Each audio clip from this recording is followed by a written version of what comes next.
Cette femme enlève ses vêtements, prête à prendre un bain nu, sans se douter qu'une paire d'yeux avides l'observe, fixant son corps, séduisant et attirant, qui rend le vieil homme incapable de résister, et le pousse à la regarder sans cesse. Malheureusement, ce merveilleux spectacle est interrompu par le chien lui-même. Il élevait pour détruire. Le chien ne comprenait pas les intentions de son maître. Il s'est tranquillement emparé des vêtements de la femme, puis s'est retourné et s'est enfui. La femme, voyant cela, a paniqué. Elle s'est levée pour le poursuivre, ce qui a effrayé le vieil homme.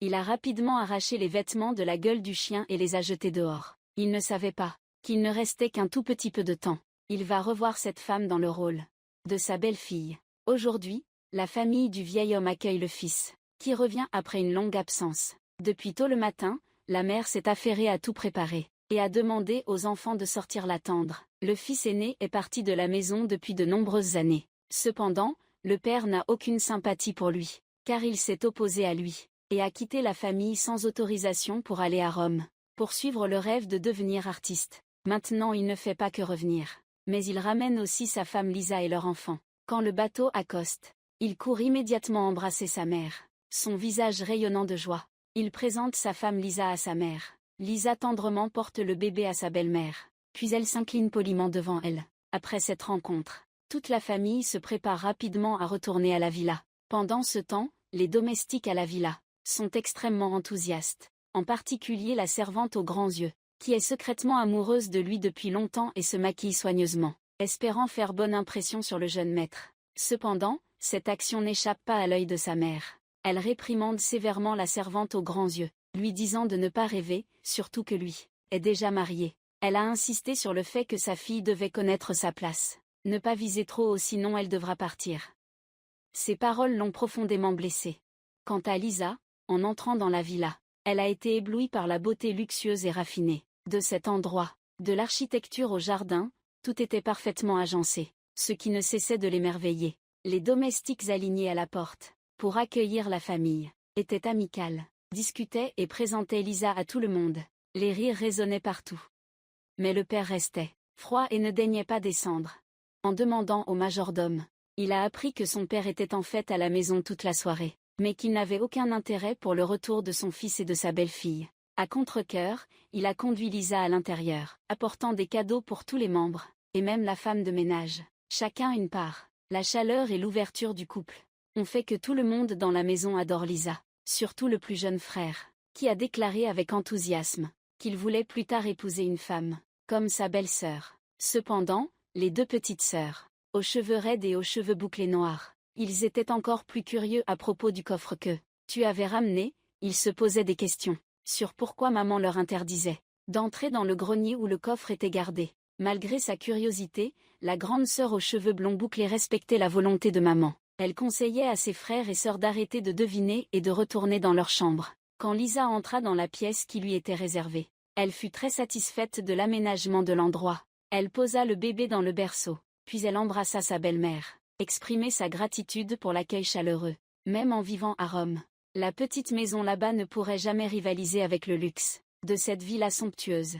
Cependant, la mère l'a ensuite appelé en privé, dans un coin pour lui rappeler le coffre secret. Il s'avère qu'il contenait des peintures nues de Lisa. Certaines avaient même été peintes par lui-même. La mère inquiète que si ces tableaux étaient découverts, l'honneur de la famille serait compromis. Mais Watt rassure sa mère en affirmant que ce n'est que de l'art, et que personne ne les verra. Sans s'y attendre, par curiosité, les deux sœurs, l'une aux cheveux raides et l'autre aux boucles noires, montent en cachette au grenier. Dans l'obscurité, leurs voix innocentes résonnent avec enthousiasme. Pour la première fois, les jeunes filles sur le point de grandir découvrent ce qu'est la silhouette d'une femme. Toutes deux sont fascinées, en examinant les tableaux de nus de Lisa. Elles comprennent enfin pourquoi leur mère leur interdit d'entrer ici. Ensuite, la sœur aînée demande à sa cadette de garder le secret. Mais la petite sœur s'empresse de tout raconter à leur frère. Un peu plus tard, le frère, le visage tout rouge, sort de la pièce et tombe nez à nez avec Lisa. Malgré sa gêne, il a quand même souri poliment pour la saluer avant de partir précipitamment. Lisa, avec la nature extravertie de quelqu'un venant de Rome, s'est rapidement intégrée à tout le monde dans la maison, y compris les domestiques. Sa beauté séduisante et sa silhouette parfaite ont suscité l'admiration de beaucoup, mais ont aussi provoqué la jalousie évidente des serviteurs. En entendant leur mère ne cesser de louer Lisa comme une fée, elle se sentait de plus en plus mal à l'aise. Elle a prétexté d'aller aux toilettes, se tenant devant le miroir, regardant ses jambes épaisses, qui la rendaient encore plus triste. Cependant, Lisa avait aussi ses propres soucis. Bien qu'elle soit mariée dans une famille noble, elle se sentait toujours inférieure, face à la grandeur de ses belles-sœurs, devant le manoir blanc somptueux comme un palais. Elle espérait secrètement pouvoir y rester pour toujours. Le problème est qu'elle n'a pas encore rencontré son beau-père, car elle sait très bien que dans cette famille, le beau-père détient tous les pouvoirs. S'il l'approuve, tout sera beaucoup plus facile. Lisa pensait vaguement, de cette manière, sans savoir qu'ils s'étaient déjà rencontrés auparavant. Lisa partagea ses sentiments avec lui, espérant qu'il l'aiderait à réaliser son rêve, de rester dans ce manoir. Quoi? Je te conseille de ne pas te précipiter, attends de rencontrer papa avant de décider. Voyant que son mari n'était pas d'accord, Lisa a dû user de douceur pour le convaincre. Le soir, au moment où le repas allait commencer, le père est finalement apparu. En voyant Lisa, il s'est instinctivement figé, craignant que quelqu'un remarque son trouble actuel. Sous le regard indicatif de quoi, Lisa s'inclina devant lui avec la plus grande cérémonie. Ce geste lui rappela leur rencontre de la journée, le rendant mal à l'aise. Il retira rapidement sa main, et ordonna à tout le monde de commencer à manger. Pendant le repas, une tension palpable régnait. Pour alléger l'atmosphère, Lisa exprima sa gratitude envers sa belle-mère, ce qui détendit tout le monde. Quand les beaux-frères demandent à propos du travail de Watt, il répond fièrement qu'il est artiste. Mais aux yeux de son père, ce n'est qu'un métier inutile. Il réprimande sévèrement son fils devant tout le monde, en disant qu'un homme, incapable de subvenir aux besoins de sa famille, devrait laisser quelqu'un d'autre le faire à sa place, et qu'il ne devrait même pas parler d'art inutile. Watt, humilié, réplique vivement. Mon père dit que je ne suis plus un enfant. Mais ton père pense que, tant que son fils tend la main pour demander de l'argent de poche, il reste un enfant. Dans un corps d'adulte. Mais bon, la dispute a dégénéré, quand ils ont exprimé leur frustration accumulée. Voyant son père tellement en colère qu'il a frappé la table, Lisa a vite tiré Watt dehors. Elle lui reproche de ne pas être resté silencieux. Mais il est agacé, pensant que son père est jaloux de lui. Il raconte à Lisa son rêve de devenir photographe, un rêve que son père avait été contraint d'abandonner pour suivre les souhaits de son oncle. Il est fier de réaliser ce que son père n'avait pas pu accomplir. Malgré cela, Lisa rappelle à son mari qu'ils ont un jeune enfant, et qu'ils ne peuvent pas vivre éternellement dans la pauvreté. Elle voulait rester dans cette vie-là pour avoir une vie stable, et pour y parvenir, elle devait gagner la faveur de son beau-père, disant à son mari de supporter un peu, ce n'est pas grave. En entendant cela, il n'a pu qu'accepter à contre-cœur. Le lendemain matin, pour réconcilier les relations entre le père et le fils, Lisa a suivi les conseils de sa belle-mère et a organisé une rencontre privée avec son beau-père. Elle a porté l'enfant pour servir de lien. Mais le vieil homme n'a même pas daigné regarder son petit-fils. Lisa est restée calme, louer les compétences de jardinage de fleurs de son beau-père et habilement être d'accord avec son point de vue d'hier soir, qu'il devrait trouver un emploi stable. Le beau-père demande finalement ce que sa belle-fille veut dire. Lisa doit être forte, déclare qu'elle convaincra son mari de faire attention aux affaires, au lieu de rêvasser. Le beau-père regarde Lisa, pensant intérieurement voir de quoi elle est capable. Le beau-père, la belle-fille a eu sa première conversation directe. Et bien sûr, tout venait juste de commencer. Lisa a fini de parler avec son beau-père. Avant de partir, elle a délibérément laissé tomber une chaussette de son enfant par terre, voulant voir si son beau-père était vraiment aussi insensible qu'il en avait l'air. Ensuite, elle a mis son enfant dans le berceau, et quand elle est revenue, elle a découvert que les pieds de son enfant étaient bien couverts de chaussettes. Cela la surprend. Peut-être, son cœur n'est pas aussi froid qu'elle le pensait. Pendant ce temps, les tableaux nus de Lisa, dans la chambre secrète sont devenus le sujet de discussion des enfants. Son beau-frère monte souvent, en cachette au grenier pour les admirer et les étudier. Chaque tableau, finalement devine que Lisa a déjà posé nue, et le peintre n'était autre que son frère. Pour protéger sa belle-sœur et garder le secret, sa grande sœur a dit à sa petite sœur de ne le révéler à personne. Mais à ce moment-là, une servante aux grands yeux a entendu la conversation. Elle a essayé de découvrir le secret, mais la grande sœur est rapidement partie, laissant la petite sœur innocente là, debout. La servante aux grands yeux a emmené la petite fille dans un coin, l'a mise sur une chaise et lui a doucement posé des questions. Mais ce n'était pas tout. Elle a raconté une histoire effrayante, à propos d'un enfant qui gardait un secret sans le révéler, et cet enfant a disparu. Si l'enfant avait confié son secret à quelqu'un, il ne serait pas parti. Ces mots ont commencé à effrayer la petite fille. Voyant qu'elle était ébranlée, la servante aux grands yeux a continué à la séduire, affirmant qu'elle ne dirait rien à personne, et que la petite serait en sécurité. Mais à sa grande surprise, la petite ne tomba pas dans le piège, prétextant devoir aller à l'école puis s'enfuyant précipitamment. Ce soir-là, la petite sœur, hantée par les menaces de la servante aux grands yeux, ne put trouver le sommeil.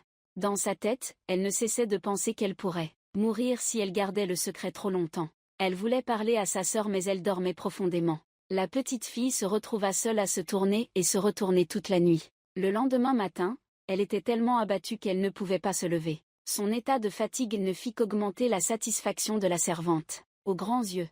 Elle murmura à côté que les enfants, qui gardent des secrets jusqu'à leur dernier souffle, finissent par montrer des signes similaires. Cela finit par terrifier complètement la petite fille, qui ne pouvait plus supporter. La petite fille a dit toute la vérité, sur les tableaux des serviteurs aux grands yeux, sachant sans savoir, que ses actions pourraient causer des ennuis plus tard. Cependant, ce n'est pas un problème grave pour le moment, car un moment étonnant est sur le point de se produire dans ce manoir. Cela commence quand il décide de trouver son père pour s'excuser de la dispute. Hier soir, j'ai essayé d'expliquer mes pensées et mes plans pour l'avenir, en espérant pouvoir aider la famille. J'ai partagé que je connaissais une personne influente à Rome. Cette personne est très intéressée par une collaboration avec l'hôtel de la famille. J'ai également souligné que j'avais passé beaucoup de temps à étudier ce projet en profondeur. Cependant, le père n'a montré qu'un mépris évident envers lui, quelqu'un comme Watt, qui n'avait aucune expérience pratique. Ses paroles n'avaient donc aucune valeur. Au lieu de discuter de grands projets ambitieux, il a conseillé à son fils de prendre un petit travail adapté dans un hôtel. L'attitude froide et les paroles méprisantes du père ont profondément blessé Watt, remplissant son cœur de rancune. Il est retourné dans la chambre, déversant toute sa colère sur les objets autour de lui. Lisa, ne comprenant pas ce qui s'était passé, a demandé à son mari par curiosité. Mais avant qu'elle ne puisse finir sa phrase, il lui a crié dessus et l'a chassée de la pièce. Ne voulant pas aggraver les choses, Lisa a décidé de sortir tranquillement avec son enfant dans le jardin pour se détendre. Là-bas, elle a été surprise de voir son beau-père en train de prendre des photos de sa fille. L'image du vieil homme concentré à ajuster l'angle de son appareil et à montrer à sa fille comment poser, ce qui l'a ému aux larmes. Après avoir terminé, sa fille espiègle a proposé de prendre une photo de son père et Lisa. Les deux, gênés, se sont rapprochés, mais la fille voulait que la distance entre eux soit encore plus courte. Finalement, ils se sont tenus aussi près que possible. À ce moment-là, le beau-père a appelé son chien par habitude. Le chien est sorti et il semble que Lisa se soit rappelée de tout. Ce jour-là, serait-il possible que celui qui l'espionnait en train de se baigner soit son beau-père? Lisa le regarde avec suspicion mais n'ose rien laisser paraître. Le beau-père semble aussi avoir réalisé qu'il a été découvert. Encore plus confus, Lisa est paniquée, réalisant que l'homme qui l'espionnait en train de se baigner à la plage n'était autre que son beau-père. Cependant, elle n'ose pas dire un mot, car dans cette famille riche, tout le monde doit vivre sous l'ombre du pouvoir de cet homme, y compris son mari, qui doit secrètement demander de l'argent de poche à sa mère, pour tenir bon dans la famille. Lisa décide de suivre les arrangements de son beau-père, à savoir convaincre son mari d'abandonner la peinture et de trouver un emploi stable. Elle fait semblant d'être distante, faire pression pour que Watt n'ait pas d'autre choix que d'accepter. Mais dès qu'il accepte, l'attitude de Lisa change complètement. Elle l'entraîne immédiatement pour annoncer la nouvelle à son beau-père. La belle-mère, en apprenant la nouvelle, est stupéfaite,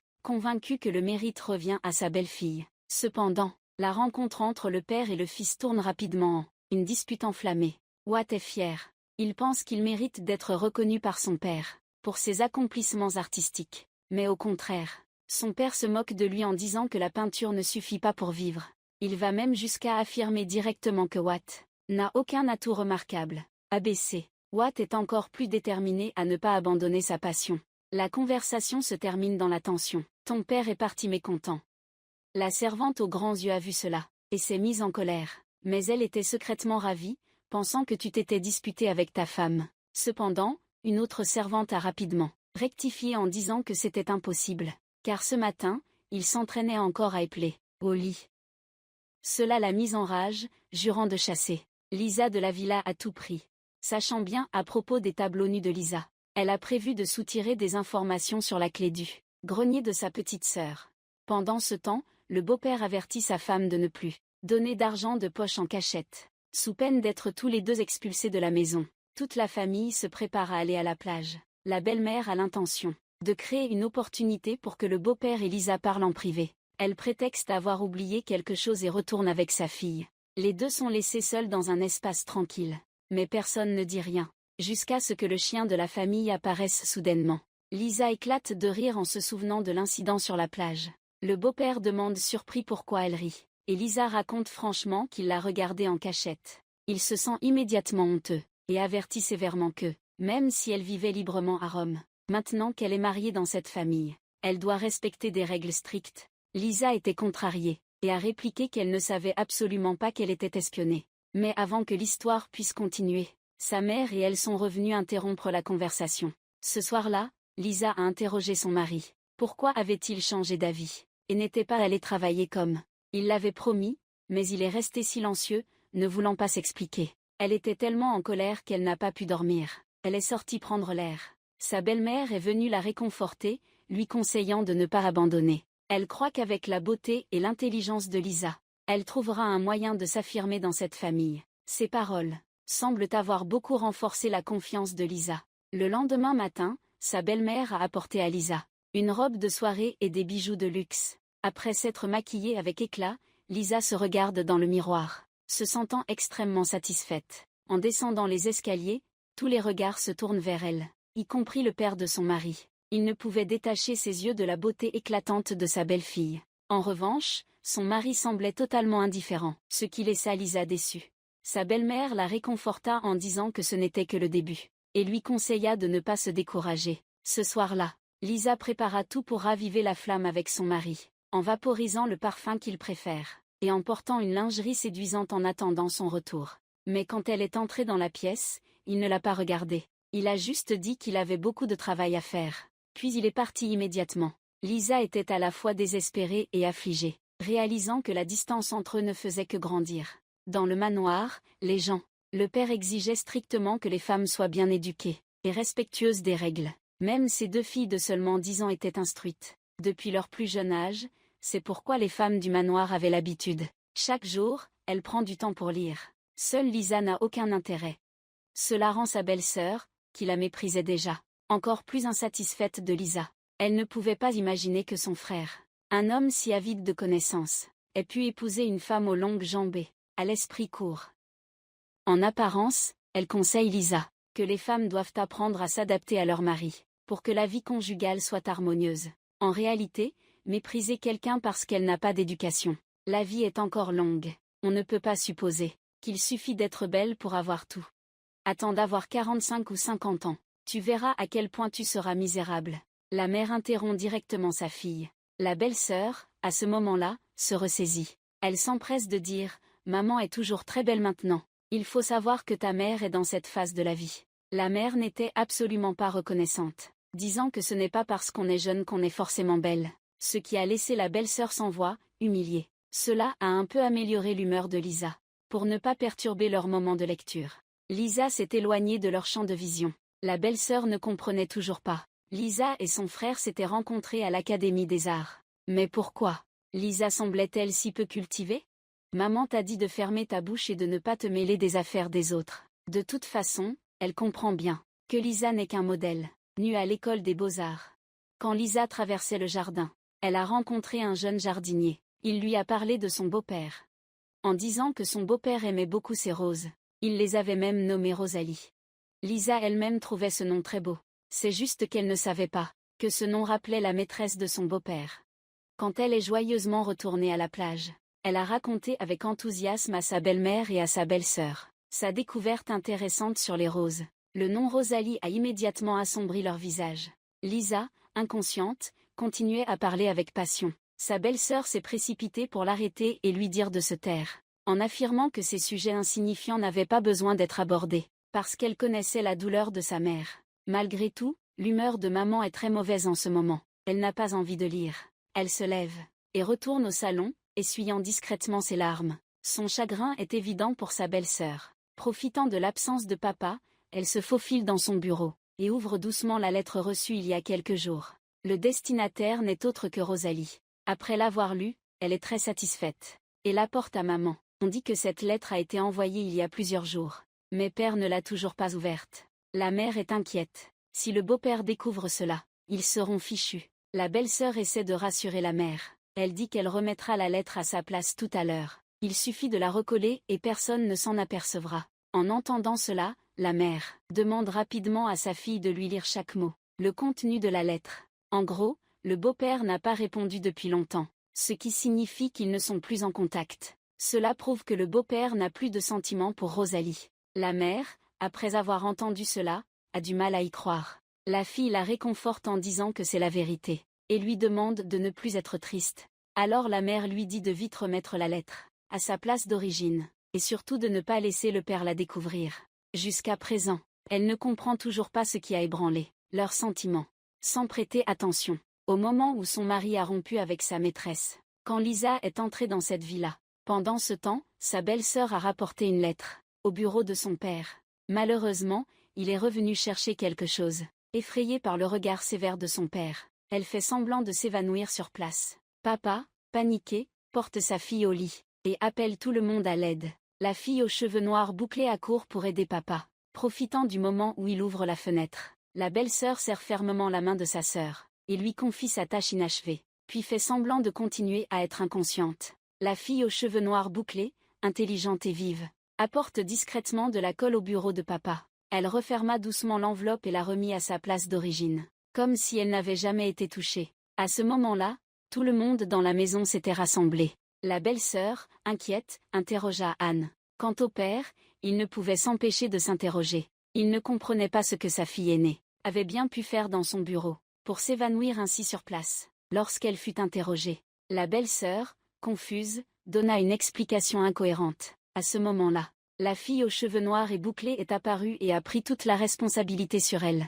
Elle a expliqué que son tube de colle était vide, et qu'elle avait demandé à sa sœur d'aller dans le bureau de leur père pour en chercher. Le père, après avoir entendu cela, n'a pas douté. Il a simplement conseillé à sa belle-sœur de se reposer pour récupérer, puis il est parti. Au même moment, Lisa, de son côté, ne savait pas quoi faire avec son mari. Elle se plaignait à sa belle-mère que ces derniers temps, il l'ignorait complètement. Elle passe ses journées dehors, soit à boire, soit à se plonger dans la peinture. Sa belle-mère, bien qu'elle comprenne les sentiments de Lisa, lui conseille tout de même de faire preuve de patience. Elle croit qu'avec la pression exercée par elle et le beau-père, il finira par changer. Mais Lisa ressent la froideur de son beau-père, qui ne prend même pas la peine de regarder son petit-fils, ce qui la rend encore plus désemparée. Sa belle-mère veut aider sa belle-fille, avait parlé à son mari, soulignant la souffrance de Lisa. Elle espérait que s'il acceptait de porter leur petit-fils, la situation s'améliorerait. Le lendemain, quand la mère est arrivée dans le bureau de son mari, elle a découvert ses deux filles en train de tout chambouler.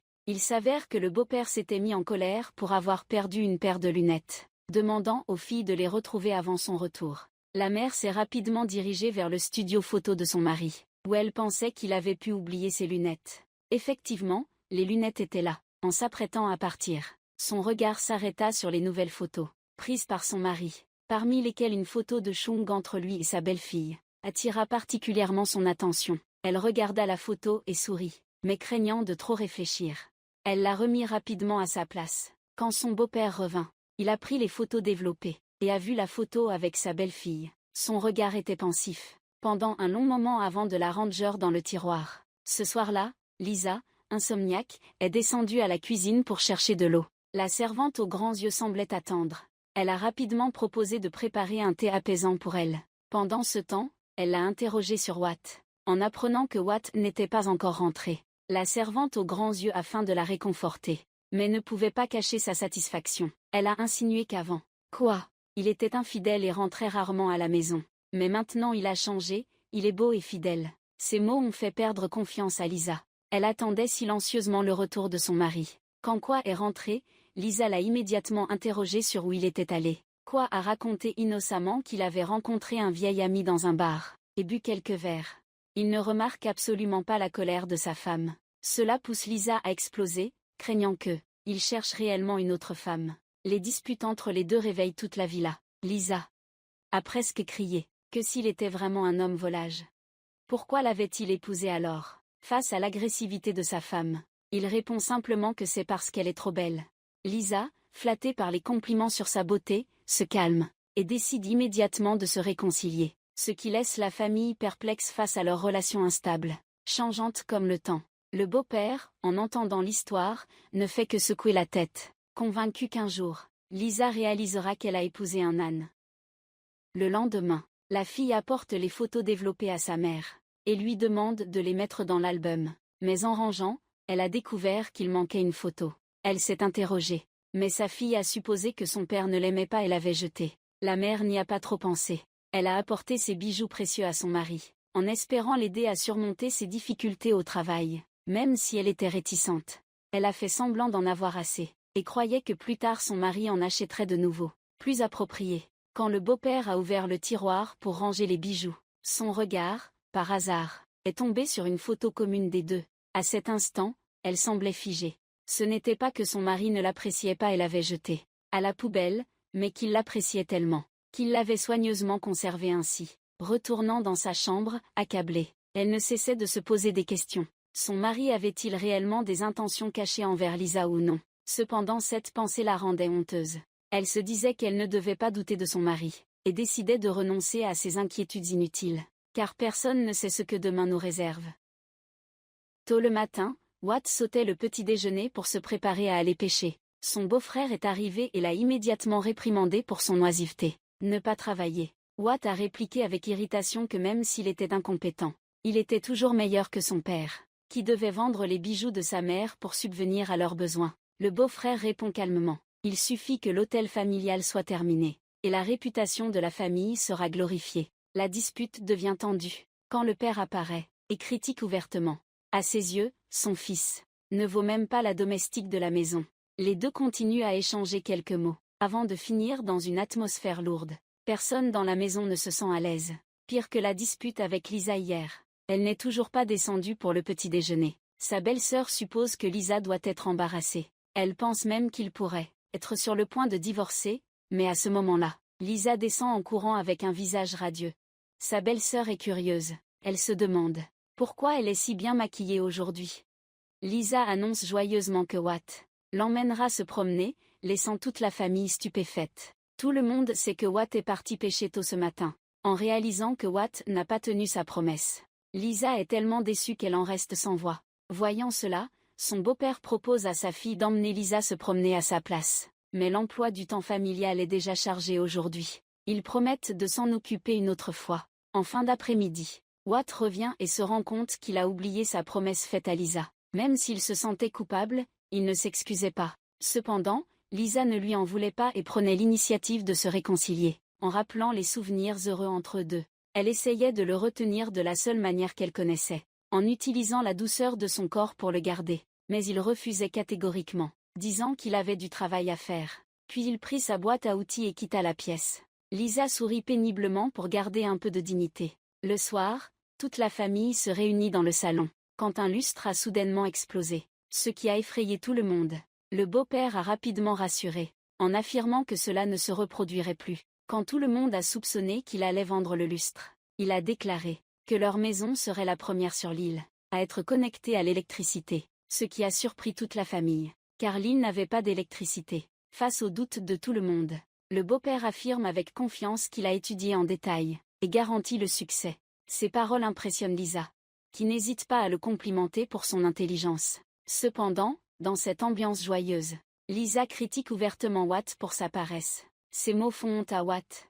Il quitte la pièce en colère. En apprenant cela, la servante aux grands yeux voit une opportunité de se venger. Elle apporte du thé dans la chambre, mais elle espère s'approcher de lui. Cependant, il ne fait même pas attention à elle, ce qui la rend encore plus furieuse. En colère, elle se faufile dans le grenier du patron, cherchant le coffre secret de DNG pour tout découvrir. Pendant ce temps, quand Lisa revient dans la chambre, il se met immédiatement à la railler, lui reprochant d'avoir blessé son amour-propre, devant tout le monde. Quoi, se sentir comme si personne ne nous comprenait. Et surtout, ta femme n'a pas le droit de faire ça. Lisa, indignée, rétorque que tu ne mérites pas d'être son mari. Tu ne la regardes jamais. Tu ne lui parles même pas une seule fois. La dispute devient tendue. Quoi, tu critiques Lisa en disant qu'elle est devenue déraisonnable. Lisa rappelle qu'elle a tout sacrifié, de ses amis à sa vie dans la zone pour te suivre ici. Mais en retour, elle n'a reçu que de l'indifférence et des promesses vaines. Dans un accès de colère, Lisa a déchiré le tableau qu'elle aimait le plus. Cette fois, ils ont poussé leur mariage au bord du gouffre. Lisa a quitté la pièce en larmes sans se retourner, même si sa belle-sœur l'appelait pour lui demander où elle allait. Bien sûr, Lisa ne pouvait pas abandonner cette somptueuse villa. Elle voulait juste trouver un endroit sans son mari. Et si cet endroit avait son beau-père, ce serait encore mieux. C'était vraiment un rêve devenu réalité. Lisa a rencontré son beau-père à la surprise des deux. Voyant que Lisa n'allait pas bien, il a immédiatement demandé à Anne avec sollicitude, rendant Lisa hésitante. À tel point qu'elle ne pouvait même pas parler turc à ce moment-là. Elle a seulement vu son beau-père parler directement, ce qui lui a fait ressentir la chaleur familiale. Elle s'est immédiatement jetée dans les bras de son beau-père pour chercher du réconfort, face au fait que son mari, pour son rêve, ne remplissait pas ses responsabilités d'homme. Elle semblait extrêmement désespérée et seule, par rapport à l'homme adulte, mature devant elle. Cet homme âgé lui apportait un sentiment de sécurité. Heureusement, son beau-père a été raisonnable à temps, évitant cette tendresse. Après tout, cette femme est toujours sa belle-fille. Lisa a réalisé qu'elle avait dépassé les limites. Gênée, elle s'est penchée pour ramasser le bouton tombé, prête à partir. Pendant ce temps, la belle-mère s'inquiétait. Lisa, troublée, cherchait partout la silhouette de sa belle-fille, qui aurait cru que sa bonté allait bientôt lui causer des regrets. La belle-mère se dirigea vers le jardin, son regard fixé sur la serre illuminée par les lumières. Quand Lisa sortit de l'obscurité, elle ne put s'empêcher de remarquer sa main serrant fermement le PN de sa robe, le visage inquiet. Bien qu'elle voulût réconforter sa belle-fille, son regard trahissait déjà ses doutes. Elle lui demanda doucement si elle avait vu son beau-père, car il semblait qu'il était dans la serre. Lisa évita de répondre. Visiblement, elle ne voulait pas parler de ce qui s'était passé ce soir-là. Le lendemain matin, la domestique donna un bouton à sa belle-mère. Elle lui dit que le jardinier l'avait trouvé dans la serre. Cette coïncidence la bouleversa. Elle pensa immédiatement à l'attitude étrange de Lisa la veille au soir. Quand Lisa quitta la pièce, elle se rendit discrètement à son armoire, chercher la robe qu'elle portait hier soir. En effet, la robe manquait un bouton. Elle posa silencieusement le bouton sur la table, réalisant que Lisa lui avait caché quelque chose. Pendant ce temps, Lisa se rendit au jardin pour éviter quelqu'un, qui était absorbé par la peinture. Sans le regarder, elle s'assit sur un banc près de la serre. Là, son beau-père et le jeune jardinier taillaient les roses. À travers leur conversation, il a découvert que Lisa ne méprisait pas le garçon à cause de son origine d'orphelin. Elle lui a même enseigné l'italien avec dévouement, et lui a offert un stylo plume. Touché par la générosité de sa belle-fille, il a immédiatement coupé la plus belle rose et a demandé au garçon de l'offrir à Lisa. Quand le garçon a apporté la rose, Lisa n'a pas pu cacher sa surprise. C'était la rose qu'elle savait être la préférée de son beau-père. Dit à l'enfant que cela mettrait sûrement en colère son beau-père. En entendant cela, le garçon sourit pour rassurer que c'était le patron qui lui avait demandé de le faire. Ces mots rendirent Lisa plus joyeuse. Elle prit la précieuse fleur et la ramena dans sa chambre, pour la mettre à côté du lit. Mais en entrant, elle vit le bouton sur la table. Son humeur devint confuse. Pendant ce temps, Watt se préparait à quitter la maison. Il est passé par la chambre de sa mère pour dire au revoir. En réalité, c'était pour demander plus d'argent de poche. Sa mère, toujours économe, lui a discrètement donné une petite somme. Avant qu'il ne parte, elle lui a conseillé de ne pas laisser Lisa seule dans une chambre vide. Les femmes, quand elles sont seules, sont souvent difficiles à contrôler. Mais il a ignoré ses conseils. Il a pensé à son père, qui avait aussi été indifférent envers sa mère. Mais maman est restée aux côtés de monsieur jusqu'à maintenant sans se plaindre. La belle-mère ne savait pas quoi dire. Elle espérait seulement que tu ne négligerais pas les sentiments de Lisa. Sinon, tout cela n'aurait pas une bonne issue. Cependant, tu considérais ses paroles comme insignifiantes, comme si elle avait peur qu'elle te quitte. Ou bien, tes paroles froides l'ont profondément déçue. Elle a rappelé que si tu ne changeais pas, Lisa pourrait chercher un autre soutien. Ces mots t'ont bouleversé, mais il a rapidement ignoré. Il pensait que sa mère le réprimandait, comme le faisait souvent son père. Se sentant méprisé, il est retourné dans sa chambre. Il a caché l'argent que sa mère lui avait donné dans une enveloppe dans le tiroir. Mais il ne savait pas que Lisa avait tout vu. Ce soir-là, il s'est retrouvé avec des amis peu recommandables. En discutant, les regards du groupe ont soudainement été attirés par une silhouette. Une femme se tient près de la fenêtre. Cette personne n'est autre que Rosalie, celle qui pourrait perturber une relation déjà fragile. Entre quoi et Lisa, voire même, cette femme a largement les capacités de s'immiscer dans une relation ambiguë entre le beau-père et Lisa. une relation compliquée, et elle joue le rôle de résoudre les problèmes ou les aggraver. Pendant ce temps, dans la villa, un nouveau problème surgit. Pendant le dîner, le beau-père annonce que le gendre va bientôt être nommé par l'État, ce qui signifie qu'il sera absent. Dans les jours à venir, on pensait que la belle-sœur aînée serait triste, mais elle sourit tranquillement, dire qu'au moins elle sait où est son mari.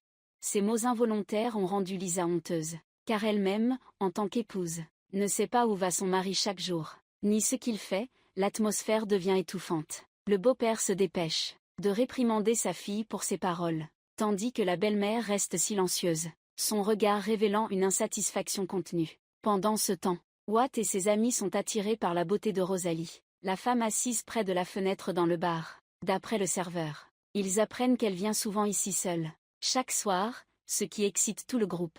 Surtout Watt. Son ami remarque le regard de Rosalie, semble particulièrement attiré par Watt, et le groupe commence à parier sur qui elle est vraiment intéressée. Quand Rosalie quitte la table, tous les regards étaient tournés vers elle. Chacun nourrissait ses propres intentions. Ce soir-là, au dîner, le beau-père a soudainement annoncé une bonne nouvelle, que la deuxième belle-sœur allait épouser le fils de l'oncle. Cependant, elle ne voulait pas se marier, aussitôt et semblait réticente. Le beau-père a rassuré que se marier ne signifiait pas se séparer, en prenant l'exemple de sa sœur aînée. Lisa a également pris la parole, disant que si tu trouves un homme qui t'aime profondément, chaque sacrifice en vaudra la peine. Son beau-père approuvait ce point de vue. Quand le dîner s'est terminé, Lisa s'est levée et est partie. Son beau-père a aussi prétexté une affaire pour la suivre. Dans l'escalier, le regard de Lisa était plein de sous-entendus en le regardant. Dans son cœur, elle calculait en silence, voulant tester quelle place elle occupait dans le cœur de son beau-père. En passant, elle a délibérément laissé tomber son écharpe par terre et a attendu la réaction de son beau-père. Le beau-père s'est arrêté, a ramassé l'écharpe et l'a accrochée à la porte de la chambre, avant de partir. Elle était déçue de ne pas obtenir ce qu'elle souhaitait. Lisa est retournée dans sa chambre, le cœur lourd. Ce soir-là, Watt est rentré chez lui complètement ivre. En le voyant, Lisa n'a pas pu s'empêcher d'être sarcastique, qu'il a toujours de l'argent pour boire, mais qu'il n'en a pas pour s'occuper de sa famille. Il répond qu'elle ne sait vraiment pas profiter de la vie, qu'elle vit dans l'abondance mais reste insatisfaite. Il estime que si son père ne lui avait pas coupé les vivres, il n'aurait pas à vivre dans la difficulté comme maintenant, mais il ne réalise pas ce que signifie la responsabilité d'un mari et d'un père. Lisa est en colère. Dire que père n'a pas l'obligation de te soutenir toute ta vie. Après le mariage et avec des enfants, tu devrais subvenir aux besoins de ta famille. Peu importe ce qu'elle dit. Tu continues obstinément à protéger tes rêves. Tu critiques que Lisa est devenue avide de gloire, parlant d'argent chaque jour. Tu déclares que si elle veut quelque chose, tu feras de ton mieux pour l'obtenir, mais qu'elle ne compte pas sur quelqu'un d'autre pour l'avoir. Ces mots froids ont glacé le cœur de Lisa. Elle retourna au lit, déterminée à obtenir tout ce qu'elle voulait, par tous les moyens. Pendant ce temps, la servante, aux grands yeux complotait en secret pour éliminer Lisa du manoir. Croyant détenir une faiblesse de Lisa, elle prit la photo, nue de Lisa et la colla discrètement sur la vitre de la serre, du père de son mari, car c'est l'endroit où il y a le plus de domestiques. Chaque matin tôt, dans l'obscurité, elle affichait un sourire triomphant, attendant le moment où l'honneur de Lisa s'effondrerait. Tôt le lendemain matin, les domestiques travaillaient avec ardeur, à arroser les fleurs et les plantes, dans le jardin sans s'en rendre compte. Sur la vitre de la serre, il y avait une photo suggestive. Quand ils ont découvert que la photo avait été déformée par l'eau, les domestiques ont paniqué, inquiétés que si le beau-père la voyait, il se mettrait sûrement en colère, pendant qu'il se rejetait la faute, affirmant que tout était dû à une fuite d'eau. La servante aux grands yeux s'est approchée, essayant de dissimuler son excitation. Mais en voyant le plan échouer, ma tête a subi une défaite humiliante. Elle n'a pas pu cacher sa déception. Quand son beau-père est arrivé et a vu la photo, il a souri à nouveau, pensant que c'était une blague de Watt, pour montrer son talent en peinture. Cependant, il a fait remarquer que même le ciel ne soutenait pas ses tableaux.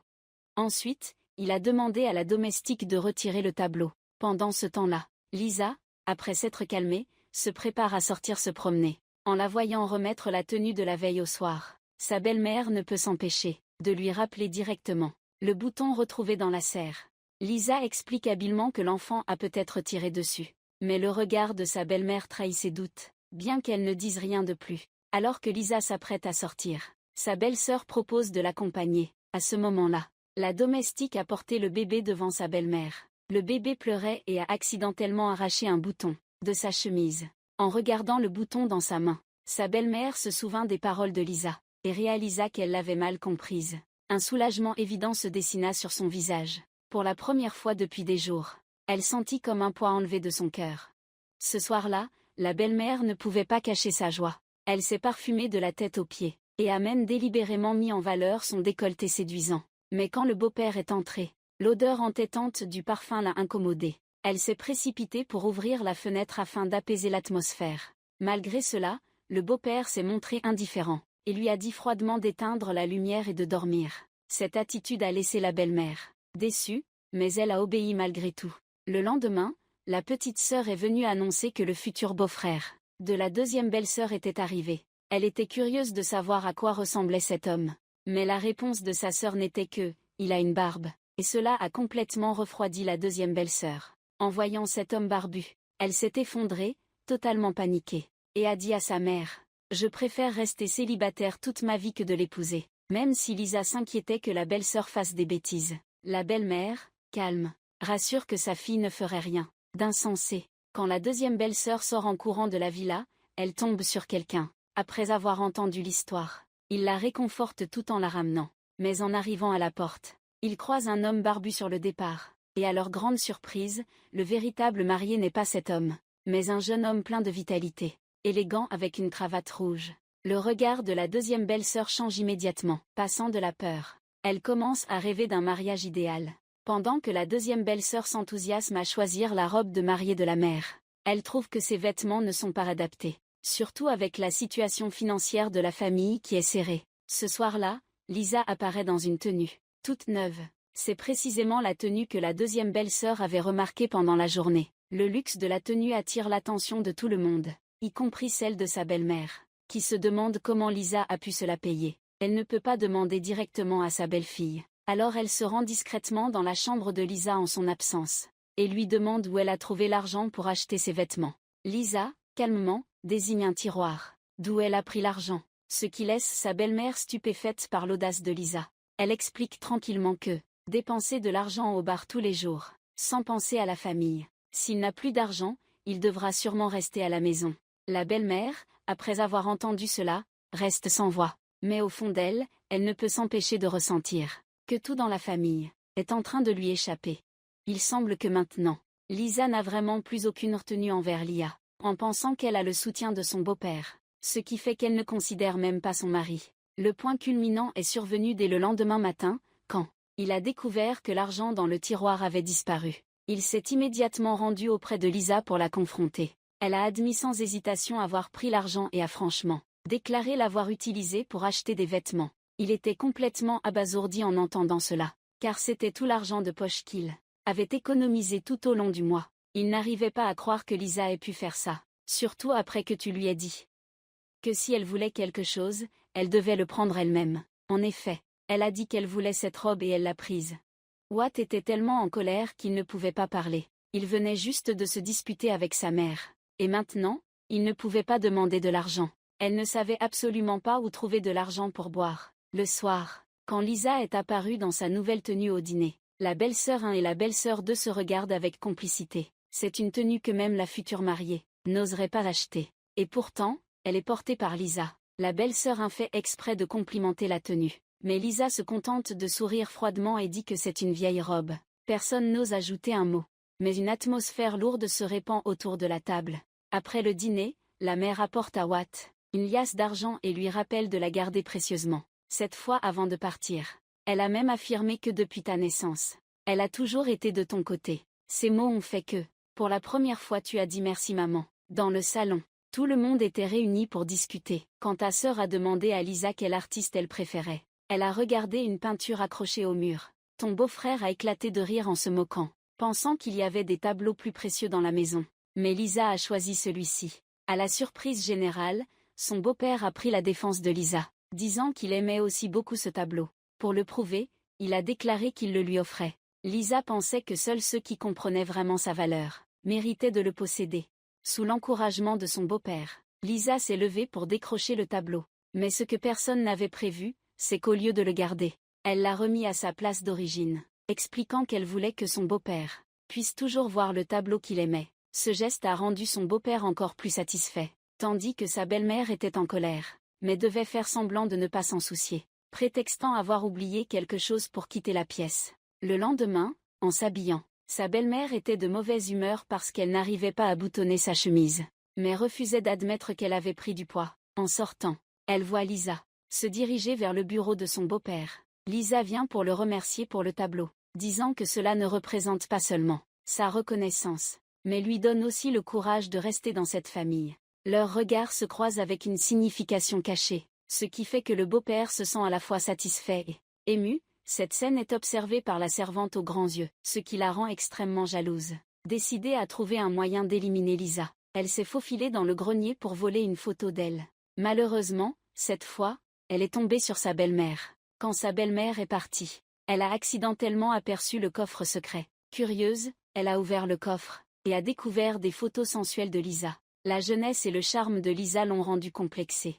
Mais elle ne s'attendait pas à ce que il y avait quelqu'un d'autre debout derrière, qui n'osait même pas respirer fort. Quand la belle-mère s'est éloignée et a voulu fermer la porte, elle a découvert que la clé avait disparu. Elle a dû partir temporairement. Elle ignorait que la servante, aux grands yeux, se cachait dans le grenier. Après le départ de la belle-mère, elle a rapidement remis la clé à sa place, mais n'a pas eu le temps de souffler. Elle entendit sa belle-mère et l'intendante revenir. La servante aux grands yeux, terrifiée, dut se cacher dans le grenier toute la nuit. Le lendemain matin, la femme de ménage découvrit que la servante, aux grands yeux, n'était pas rentrée de la nuit. Pendant ce temps, la belle-mère emmenait ses filles acheter des affaires de mariage pour la belle-sœur d'eux. Elles emmenèrent Lisa à contre-cœur parce que le beau-père l'avait demandé. Cependant, ni la belle-mère ni la belle-sœur ne voulaient prêter attention à Lisa.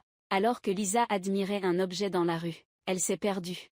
Elle a cherché partout, inquiète, mais sans succès. Quand sa belle-mère et ses filles ont réalisé que Lisa était perdue, elles ont dû aller voir le beau-père pour lui signaler la situation. En apprenant la nouvelle, il s'est mis en colère, leur reprochant de ne pas avoir suivi ses instructions, et d'avoir laissé Lisa hors de leur vue. Alors qu'il se préparait à partir à la recherche de Lisa, un vieil homme est venu lui annoncer qu'une femme le cherchait. Il pensait que c'était Lisa. Il s'est précipité vers le balcon, mais c'était Rosalie qui se tenait là. Rosalie avait été sa maîtresse. Elle était venue après de nombreuses années. Bien qu'elle ait montré des sentiments profonds, le beau-père n'avait plus les mêmes émotions. Cependant, pour la réconforter, il a promis de la voir demain. À ce moment-là, Lisa est apparue et les a vus ensemble. Ne peut cacher sa tension et son manque de confiance face au charme de Rosalie. La situation devient embarrassante lorsque le beau-père doit présenter les deux femmes l'une à l'autre. Quand Rosalie révèle son nom complet, Lisa réalise qu'elle est la précieuse Rose. Des histoires de son beau-père. Il semble qu'une flamme de jalousie couve dans son cœur, la forçant à agir. Mais que vas-tu faire? C'est un nouveau film sorti cette année, et les rebondissements du prochain film seront mis à jour dans la suite.